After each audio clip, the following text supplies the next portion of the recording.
చింతమడకల పుట్టిన బిడ్డ మనందరం తలెత్తుకొని పనిచేసేలాగా రాష్ట్రం తీసుకొచ్చి పెట్టిండు. మరి చంద్రుడు అని పిలుస్తారు చాలా మంది ఇక్కడ, చంద్రం సార్ అంటారు చింతమడకల. మరి అట్లాంటి చంద్రుడికి ఇవాళ మచ్చ తెచ్చే పని కొంతమంది చేసిండ్రు. నేను అదే మాట చెప్పిన, మచ్చలేని చంద్రుడికి మీరు మచ్చ పెట్టిరనే మాట చెప్పిన. మీరు మచ్చ పెట్టిరని నేను చెప్పంగానే తల్లిని పిల్లని కాకుండా బాపిండ్రు. అట్లయినా కన్న ఊరు అమ్మగారి ఊరు, మీరు నన్ను కడుపులో పెట్టుకొని రండి, మీరు తప్పకుండా ధైర్యం కోల్పోకండి, మా ఊరికి రండి, అమ్మగారి ఊరికి రండి అని మీరు పిలిచిండ్రు. అందుకే చెప్తున్నా, మీ మేలు ఈ జన్మలో మర్చిపోలేను. నేను ఈ సంవత్సరం డెఫినెట్గా బాధతోనున్న, క్లిష్టమైన పరిస్థితుల్లో ఉన్న కుటుంబానికి దూరం చేసిండ్రు అనేటటువంటి బాధతో ఉన్న సమయంలో ఊరు వాళ్ళందరూ అండగా నిలబడి మరి నన్ను పిలవడం చాలా సంతోషం. ఎన్నడూ కూడా సంతోషంలో ఉంటే ఎవరైనా పిలిస్తే తింటారు, పోతారు, మర్చిపోతారు. కానీ దుఃఖంలో ఉన్నప్పుడు ఉన్నోళ్ళే నిజమైన స్నేహితులు.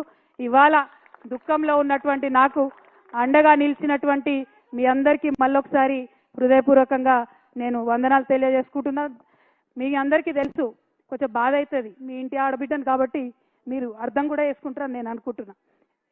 పెళ్ళి అయి అప్పగింతలు చెప్పి తల్లిదండ్రులు ఇచ్చిపెట్టిపోతేనే బాధ ఉంటుంది. అటువంటిది తండ్రి బాగుండాలి, తల్లి బాగుండాలని కొట్లాడేటటువంటి నన్ను కుటుంబం నుంచి విడగొట్టేటటువంటి కుట్రలు చేసినటువంటి వాళ్ళను మాత్రం నేను వదిలిపెట్టానని ఈ సందర్భంగా మళ్ళొకసారి తెలియజేస్తూ, ఈ గడ్డకు, ఈ చింతమడక గడ్డకు ఎంత పౌరుషం ఉందనేటటువంటిది ఖచ్చితంగా నేను చూపిస్తా. ఆ చూపించేటటువంటి నా ప్రయాణంలో మీరందరూ కూడా నాతో అండగా నిలవాలని చెప్పి మనస్ఫూర్తిగా మీ అందరిని కూడా నేను కోరుతా ఉన్నా. ఏ ఊరు కూడా ఎవరయ్యా జాగీర్ కాదు, కానీ అట్లా జాగీర్ లాగా చేస్తున్నటువంటి కొంతమంది ఉన్నారు. వాళ్ళ సంగతి కూడా, వాళ్ళ భర్తం కూడా ఫ్యూచర్లో పడతామని ఈ సందర్భంగా తెలియజేస్తూ, మరి నాకు మంచి ధైర్యాన్ని ఇచ్చి చిన్నప్పటి నుంచి ఆటపాట నేర్పి కులాలకు మతాలకు అతీతంగా మరి ఖచ్చితంగా ప్రజలతో కలిసి ఉండాలని నేర్పినటువంటి మా ఊర్లో మళ్ళొకసారి ధన్యవాదాలు తెలియజేస్తూ, మా ఆడబిడ్డలందరూ వెయిట్ చేస్తారు. హాయ్, హలో, నమస్తే. నేను మీ సంగం మహేష్. చూశారుగా మన ఛానల్. లైక్ చేయండి, షేర్ చేయండి, మరియు మీరు సబ్స్క్రైబ్ చేసుకోకపోతే వెంటనే సబ్స్క్రైబ్ చేసుకోండి.